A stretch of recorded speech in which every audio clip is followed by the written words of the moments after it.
ये आंखें कजरारी लगे सबसे प्यारी पे जाऊं मैं वारी वारी। नमस्कार, कसे आहेत सगळे? बरे आहात ना? तुमच्या इच्छा, आकांक्षा, मनोकामना गणपती बाप्पा पूर्ण करू देत आणि तुमचा हा दिवस खूप छान जाऊ दे. तर आजचा शारदीय नवरात्रोत्सव कालपासून सुरू झालेला आहे. आजचा हा दुसरा दिवस आहे, दुसरी माळ आहे. आपण कालपासून 3.5 शक्तिपीठांपैकी आपण पीठांची माहिती बघतोय. काल कोल्हापूरची अंबाबाई तिचं आपण माहिती बघितली. आज 3.5 शक्तिपीठातली दुसरं पीठ म्हणजेच माहूरगडची रेणुका माता, तिच्याबद्दल आपण माहिती ऐकणार आहोत. तर त्याआधी सर्व मंगल मांगल्ये शिवे सर्वात प्रसादिके शरण्ये त्र्यंबके गौरी नारायणी नमोस्तुते या देवी सर्वभूतेषु शक्तिरूपेण संस्थिता नमस्तस्ये नमस्तस्ये नमस्तस्ये नमो नमः. तर या देवीच्या मंत्रानं मी व्हिडिओला सुरुवात करते. माहूर देवी, माहूरगडची रेणुका माता आपण ओळखतो. तर हे 3.5 शक्तिपीठापैकी एक शक्तिपीठ आहे. या पीठाची देवता रेणुका माता आहे.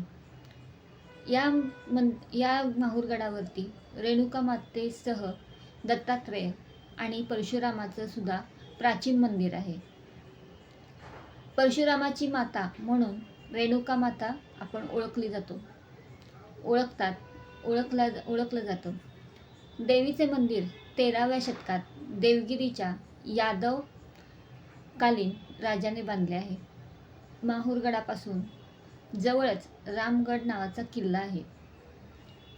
काही कोरीव काम आपल्याला दिसतात तशा तिथं गुहा सुद्धा आहेत. तेथूनच 15-20 किलोमीटर अंतरावर उनकेश्वर नावाचं प्राचीन मंदिर आहे. शिव मंदिर आहे ते. आणि तिथे गरम पाण्याचे कुंड आहेत. हे सगळं नांदेड जिल्ह्यात माहूर तालुक्यात आपल्याला आढळून येतं. तांदळा स्वरूप मुख असलेल्या देवीचा माहूरमध्ये पूजा होते. परशुरामाला या डोंगरावर मातेचे दर्शन झाले म्हणून याला मातापूर असे म्हटले जाते.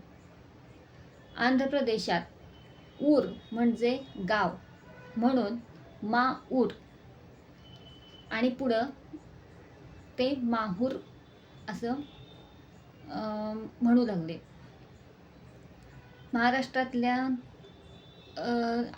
महाराष्ट्रात असे काही कुटुंब आहेत, त्यांची रेणुका माता कुलस्वामिनी आहे.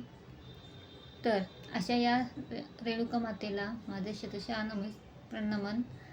तुम्हाला कधी जमलं तर नांदेडमध्ये माहूर या गावी तुम्ही रेणुका मातेचं दर्शन घेऊ शकता. माहूरगडावर आपण जाऊ शकतो. माहूरगड हे खूप छान श्रद्धास्थान मानलं जातं, देवस्थान आहे. तुम्हाला कधी जाण्याचा योग आला तर नक्की जाऊन या. तर हा व्हिडिओ तुम्हाला कसा वाटला ते मला सांगा. व्हिडिओ तुम्हाला आवडला असेल तर लाईक करा. आणि तुम्ही या चॅनलवर जर नवीन असाल तर सबस्क्राईब करा. आणि तुम्हाला काही देवीबद्दल माहिती असतील तर मला कमेंट करून सांगा. तर मला जे माहीत असतील ते तुम्हाला त्या प्रश्नाची उत्तर मी देऊ शकेन. तर पुढच्या व्हिडिओमध्ये आपण अशाच देवीच्या आपण नवरात्रीच्या कथा आपण ऐकणार आहोत. तर आता ही दुसरी देवी आहे. आता पुढच्या व्हिडिओमध्ये आपण 3.5 शक्तिपीठामधलं तिसरं पीठांपैकी आपण ऐकूया. तोपर्यंत नमस्ते.